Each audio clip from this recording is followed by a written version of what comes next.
Welcome from Indianapolis. I am Derwin Smiling. On today's show, I will have a conversation with Eugene Murray, Robert Jackson, and Jimmie McMillian to discuss the Kappa Psi Centennial celebration that will take place in Indianapolis, Indiana from July the 5th through July the 10th. And remember, my sole purpose is to inspire the greatness in you. That show is coming up right now.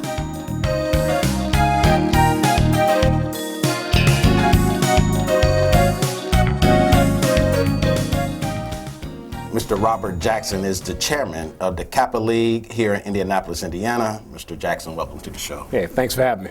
Tell me about your professional background and why did you join our wonderful fraternity, Kappa Alpha Psi? Well, my background is I'm in the pharmaceuticals, but I'm also a motivational speaker and author. I've dedicated my life to giving back to young people.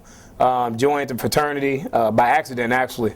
I didn't know what fraternity was when I went to college, but I went to an interest meeting with a friend of mine and really enjoyed what I heard. And I looked up a couple weeks later, I was online. So, you know, that was 21 years ago almost. So. You said you're a motivational speaker? Yes, sir. How did that come about? That kind of came about by accident as well. I started speaking in small groups with young people, and then I started getting invited to speak at more venues. And then when I wrote the book, No More Excuses, Black Men Stand Up, you know, people start calling me to come out and speak, so it's expanded from there. Let's talk about the Kappa League. What is the Kappa League? Give me the history. Well, the Kappa League really is the part of the Guide Right program. The Guide Right program started back in 1922. But it's evolved over the years. We had to change the curriculum up a little bit to fit to the new millennium kids that we have now. But it's a leadership program. We try and teach our young people to be leaders of tomorrow. We're trying to get them ready for their future through academic enrichment, through goal setting, through self-identity. And we're trying to teach these young people to become self-sufficient. But we have a series of activities that we do with the young people besides the field trips. We talk about peer pressure. We talk about issues that are facing them today. And also with the academic enrichment piece, we're looking at grades and making sure they stay on track to go to college. And not just go to college, we want them to graduate. Where did you get the passion to have for just to better our youth in our community? Well, I was one of those knucklehead kids myself, so I'm a work in progress, man. I had to come a long way to get to where I'm at today. Anger problems from growing up in poverty, not knowing my father, and just understanding how that felt, and watching the mistakes that I made. I want to make sure these young people don't make the same mistakes. So I feel like my job is to try to give them the blueprint to be successful. Tell me, what are some of the top challenges that you see our youth face today? Well, I think some of the biggest challenges is that some of them have given up. You know, when they're making bad grades in school, you're making straight F's, but you're talking about you going to college. That doesn't make a lot of sense. We have over 70% of our young black males that are not graduating from high school. And out of 70% not graduating, 60% are going to prison. So they're building more prisons now instead of building colleges. So I think the challenge is we need more men stepping to the plate being mentors for these young people. We don't have enough mentors. We talk about the problem, but we don't talk about solutions to the problem. So we need some people to man up. So tell me some of the events that the Kappa Leaguers participate in. Well, we meet with them twice a month at the school, and we meet with them. They run their own meetings. They have a president, vice president, secretary, treasurer. They do community service projects. They do fundraisers. In a couple weeks, we're going to take them to the Freedom Museum for educational enrichment piece for Black History Month in Cincinnati, Ohio. We're having a leadership summit coming up called the Mel Davis Leadership Summit, where we're going to be doing certain activities with the young people, teaching them how to tie ties. We're going to be talking about peer pressure, relationships, and they have a formal event coming up in May where they're going to come dressed in their suits and ties and bring their girlfriends out, and we're going to teach them how to do, how to treat their woman, how to open the door and how to pull out the chair, and we're going to do some table etiquette stuff. We're going to have dinner with the young people, so it's going to be those are just some of the events coming up, but we have a few more coming up this summer as well. How can a parent, I remember when I was working, I shared this story with you, when I was working at Longfellow Middle School in IPS, and a parent asked me, what can I do? Is there any programs out there? And I don't know. I drew a blank because I was new to the city, but I didn't know anything out there at the time. And that has been haunting me ever since this day, that I never wanted to get in that situation again where I felt that I dropped the ball on that parent. So tell me, how can a parent get involved with the Kappa League to put their child in this program? Well, hopefully the kids are in high school. It just depends on the age of the kids, because the Kappa League is for 9th to 12th graders. And we have active chapters at Tinley School, Pike High School, Broad Ripple. We're about to activate the chapter at Warren Central High School. So they can contact me via email, rjackson18@hotmail.com. They can go on our Kappa Alpha Psi website, and it has information about the Kappa League on there as well. Give me some success stories. Well, we have several. I mean, I don't know where to begin. I mean, one young man that was in the Kappa League is in the Navy. He's moving up in the ranks. We have several Kappa Leaguers in college now. So we're teaching these young men to be leaders of tomorrow. So our Kappa Leaguers are going on to school and they're finishing school. We had a couple Kappa Leaguers graduate. But another success story is in the making right now. We have about 7 of our Kappa Leaguers have been accepted to over 40 universities here in the United States. I think that's very impactful when you have a young man. I just met with the Tinley Kappa League on Tuesday, and 7 of those young men had over 40 schools have accepted them to go to college, and many of them are offering scholarships. I think that's very successful. I commend you. He is Mr. Robert Jackson, the chairman of the Kappa League. Mr. Jackson, welcome. Thanks for coming on the show. Yeah, appreciate you.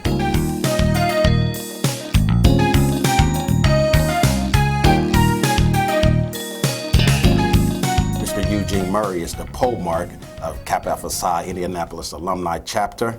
Mr. Murray, thanks for coming on the show. Thanks for having me. Can you tell me a little bit about yourself and why you joined Kappa Alpha Psi? Okay. Born and raised in Indianapolis. Went to Cathedral High School. Graduated there in 1990 and went on to Butler University. So that's where I joined the fraternity. I guess really why I was kind of new to fraternity life, but there were no other fraternities on campus. The Kappas, came on campus and were having an interest meeting, and I liked what they were talking about, and I said, "This is the fraternity for me." So, kind of no family members or Kappas or anything like that.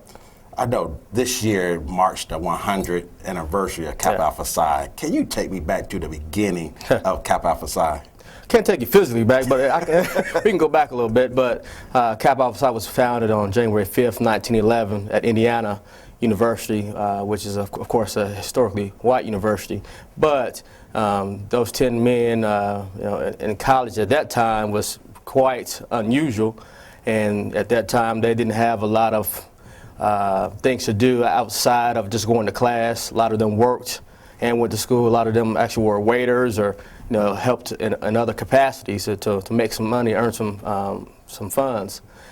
So they had to deal with a lot, being just minorities on a all-white campus. So it's during some times where Bloomington wasn't just probably wasn't as accepting as it may be now to African Americans, but they prevailed and accomplished their goals in college. What do you think was the hardest thing for them to overcome during that time? Probably just being them, just being not having a lot of support groups on campus as we may have today in colleges. So that may have been probably the toughest challenge for them. I think back then, I think what made me be drawn to Kappa Alpha Psi was the people I was around. My brother's a Kappa, and a lot of friends living in Kokomo, and a lot of people growing up in my church, coming up in my church, I had around a lot of Kappas. Right. And I think just the ambition and the drive. Talk a little bit about the drive of our founders back then. Well, they had to have some drive just to even go to school. So there was something in them, each one of them, that was, whether it was determination or some type of spiritual background, or something really drove them to want to be doctors, attorneys, and just to graduate from college. And so Each one of them, individually, probably was a leader in their own particular cities, and so once they came together as a collective unit, it just really started the whole process of Kappa Alpha Psi to 100 years later, being made up of leaders. How important is the word achievement to Kappa Alpha Psi? Well, that's our motto. Everything we do in life, we want to make sure we're achieving, whether it's in our work, at school, with our families, what have you. We want to make sure we're doing the best that we can in all aspects of our lives. Do you think the togetherness back then when our founders founded Kappa Alpha Psi, do you think that same togetherness do we have that today? I would say yes and no. I think then they didn't have as many distractions. They were really focused on one another. Now we are, based off brotherhood.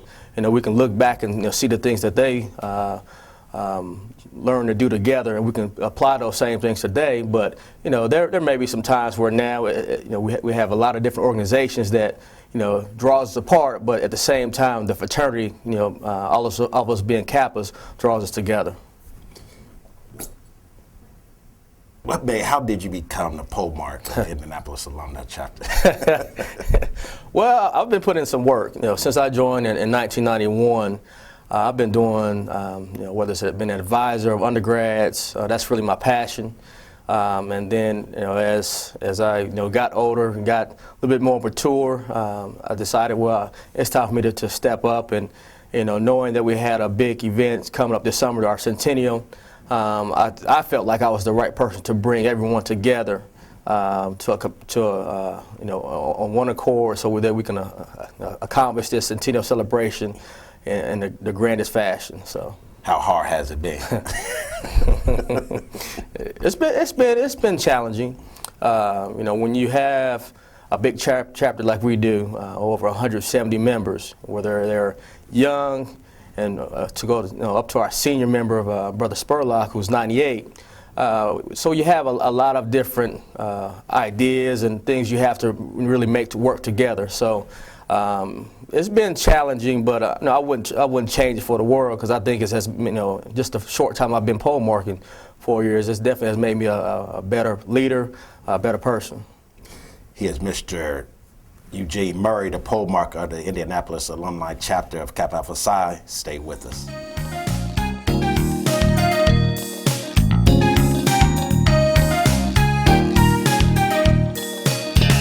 Thank you for staying with us. We will continue our conversation with the Polemarch of the Indianapolis Alumni Chapter of Kappa Alpha Psi, Mr. Eugene Murray. Mr. Murray, as we said, this year marks the 100th anniversary, Centennial anniversary of Kappa Alpha Psi. Can you tell me the different events that are going to take place, I think, from in the beginning of July? Yeah, we're got an exciting week of events that are going to be planned. Coming up in July. The official dates are July 5th through the 10th, downtown Indianapolis. But we really are going to kick things off on July 2nd here in Indianapolis with our Black and White Ball, which is our scholarship ball that we would like to give $10,000 in scholarships to young people. So that will start off on that Saturday. It's at the new JW, so it's going to be an exciting event. We have some other formal events on Sunday, and we're going to have a big picnic at the Victory Field at the Indianapolis Indians baseball game. So that's going to be exciting. But we do have some events that are public, that are open to the public. One is on Tuesday, July 5th, will be our public meeting, and that's where we invite the mayor, the governor, a lot of dignitaries from the city to really feel welcome, welcome the other brothers from all across the country. And that should be probably about 10,000 people that are here just for a public meeting. So we're going to have that event, and also that's where we recognize our highest dignitaries in the fraternity as well. We have moving forward, we have a lot of social events that week. We have Cedric Entertainer coming in for a comedy show. Should be really nice. DJ Jazzy Jeff will be DJing our all-white event party. DJ Jazzy Jeff, Yeah. you reach away. We're going back. We're going back, and we're going to have a lot of events that are going to be catered to all range of demographics, from the kids and the wives to our senior brothers. So it's going to be exciting. You know. Tell me about, how did you get everybody to come together, that solidarity to make this happen? Well, I mean, we get a lot of support from our grand chapter, our international headquarters, and then here locally we have probably 20 or so committees that are responsible for different activities or different aspects of that whole Centennial. So we meet monthly. I have a lot of 3 co-chairs that really help me, you know, to really manage the whole. I'll call it a project. You know, we just have to make sure we're all on the same page and make sure our lines of communication are open at all times. So, you know, it's, you know, 4 years ago when we really started putting some things together, we didn't think we would get here. But as it's coming along in 5 months, we've come a long way. We've made a lot of progress. We're just really trying to top the loose ends now, so we can just really market it properly to, you know, here in the city and regionally. I know there's going to be a lot of events going on, but what do you want the community at large, or just the brothers of Kappa, of our fraternity, to take away from this gathering? I want the community really to, I want the community to come out to, you know, as many events as they can, to understand this is not just for Kappas. We're trying to celebrate for everyone. It's not just for us, it's for the community. I want them to walk away saying, well, those Kappa men are some upstanding young men of achievement, and they are doing some great things. As far as the Kappa men, I want them to walk away saying that was the greatest time of my life. You know, if at the end of the day, you know, they leave Indianapolis and said they had a great time, and you know, that would be a success story for me. So, how can we keep this momentum going after we leave, after everything is done? Then how can we keep this unity and solidarity going forward? Well, I think, you know, here locally we definitely have to make sure we, you know, have some type of strategic plan that says, okay, the Centennial is over. You know, what can we do to maintain this excitement? How can we still make sure we're impacting our community? You know, and I think we just continue to doing what we're doing, because I think we're doing some great things, not just in Indianapolis, but the other 5 undergraduate schools that we support. So we just have to continue what we're doing, but maybe fine tune a little bit, just to make sure it's relevant to the next 5 to 10, 20 years. How can the community find out when the events are going to take place? Well, we have a website, Kappa 2011.com, that will list all of our events, the events that are open to the public. That will list also the events that our Kappa wives are planning with our kids. So everything will be listed on our website. Tell me 1 or 2 events that you look forward to attending. Well, I'm going to be quite busy, so the events that I'm really looking forward is our Black and White Ball. That's really one that I'm really looking forward to, and probably our Kappa Picnic. The Kappa Picnic will be on that Friday, July the 7th, and or July the 8th. I'm sorry. It's going to be at Garfield Park, and it's probably going to be a picnic for about 10,000 people. So it's going to be a real exciting affair that, you know, we have events for kids, for the seniors, and that's going to be a blast. Let's talk about some of the entertainment. You said Cedric, the entertainers coming. Is there any? Let's run down the gamut. Okay. Of different entertainers coming. As far as the comedy show for Cedric entertainers, it's also Finesse Mitchell and nephew Tommy, who are also Kappas, on that same show. Frankie Beverly and Mays and Tony Braxton will be on Thursday on the same ticket. We will have DJ Jazzy Jeff, as I said. Spinderella will be DJing at our picnic. You reach them. We're salt and peppers here. And we're in the works of we're having Trey songs for the undergrads. So it's going to be a blast. I mean, it really is. We're trying to make sure it's the hundreds, and we're going to see this one time. So we want to make sure we pull out, you know, anything that we can to make sure that it achieves greatness.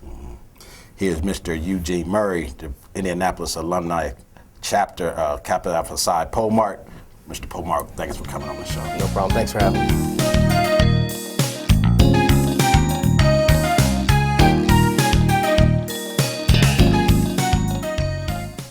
Mr. Jimmie McMillian is the chairman of the sponsorship committee for the Indianapolis Alumni Chapter, dealing with the Centennial celebration that's going to take place here in the wonderful Circle City of Indianapolis. Mr. McMillian, welcome to the show. Thank you very much for having me.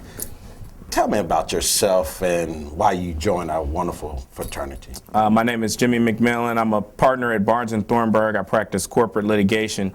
I've been a member of Kappa Alpha Psi since fall of 1992. I was initiated at Michigan State University, which is the Delta Pi chapter. I'm a former member of the board of directors of the Indianapolis Alumni Chapter. I became a member of Kappa Alpha Psi for one reason, and that's because they're men of achievement. And that's achievement in every field of human endeavor. My brother is a member of the fraternity. He was initiated at the Alpha chapter back in fall of 1987. Seeing him being around his brothers as I was coming up in high school, and then when I went to college, left an indelible impression on me that this was something that if I was a part of, definitely would be part of my success and part of me being on the right track and being who I am today. Tell me how hard your brother rode you, because my brother, Tavis Smiley, is also pledged at the Alpha Chapter, Indianapolis, Indiana University, Bloomington. And every summer he flew me out to Los Angeles to stay with him, and he just rode me so hard. And I remember he had me crying most of the summer because I guess he just wanted the best for me, and he knew that it was going to take a lot for just to be successful. So share with me how hard your brother was on you. My brother actually did the opposite. I was 16 years old when I became a member of Kappa Alpha Psi. And so I was extremely young, and they were nervous about me being in college, much less being initiated into a fraternity. My brother did the quiet sale. He had me, he would bring me around the bros, he would introduce me to bros, not just other undergraduates, but alumni bros. And then he was pretty much hands off until I had a member of Phi Beta Sigma, which is another fraternity, who I was friends with at Michigan State. And I called him up one day and I said, I was talking to so-and-so, and he was talking about being Phi Beta Sigma. And that was the one phone call where he hard sold me and said, "You will not pledge Phi Beta Sigma and be my brother." So the message became crystal clear that was not even a consideration. But he was there every step of the way, and certainly, we're a fraternity that I believe if you're around us and you see us and you're amongst us, you will want to be a part of us. We just exude professionalism and success, and again, achievement. Trying to do the best and be the best at all times. And so I think when you have that, you don't have to push it down people's throats. It sells itself. I know you are the chairman of the sponsorship committee. Let's talk a little bit about why should companies sponsor the Centennial celebration? Well, I like to think of it in different terms, rather than thinking about it in terms of why should you sponsor the Centennial, because some people equate sponsorship to giving up money. This is an opportunity.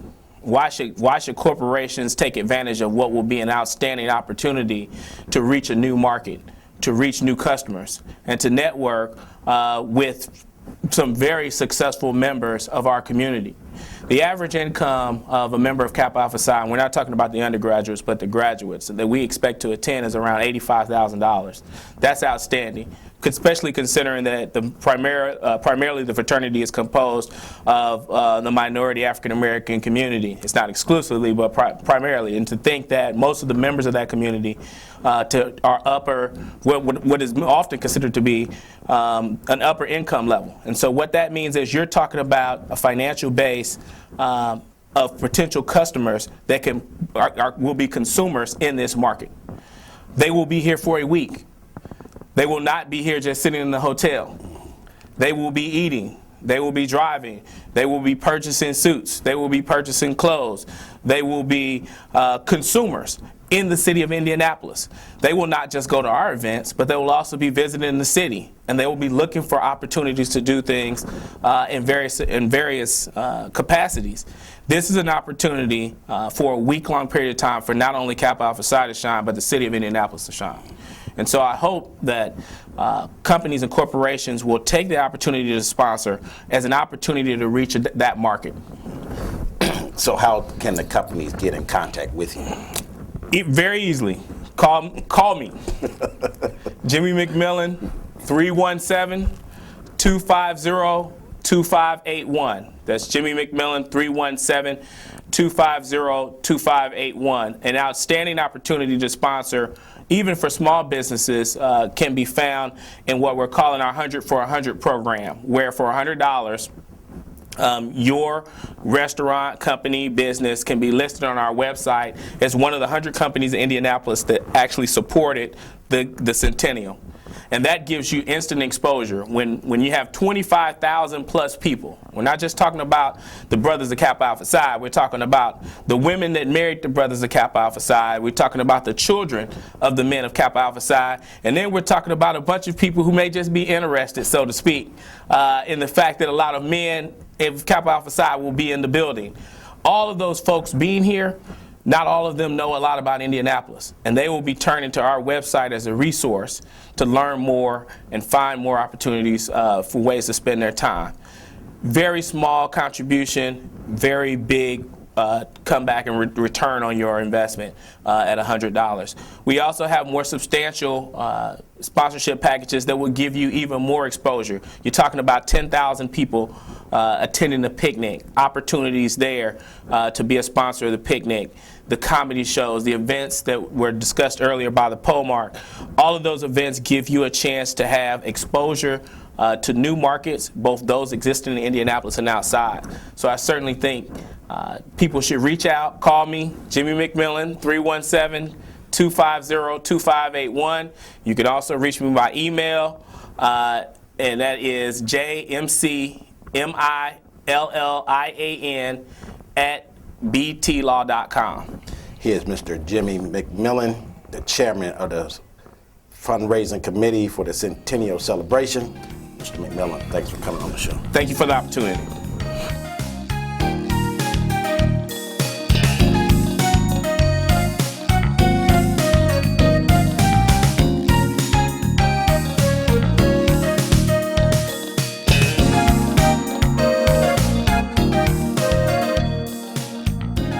I wanted to take a few minutes to show my appreciation to my fraternity, Kappa Alpha Psi, not just for myself, but also for my brother, Tavis Smiley.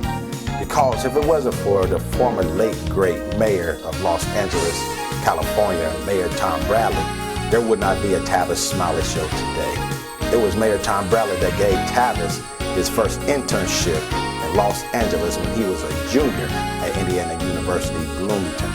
And if it wasn't for William Mays, as we know, Bill Mays, the owner of Mays Chemical Company and the Indianapolis Recorder, he gave me my first yes for sponsorship. And as they say, the rest is history. So I just want to pause and say I thank you, I love you, and I look forward for great things in the future with all about achievement. And remember, my sole purpose is to inspire the greatness in you. I'll see you next time.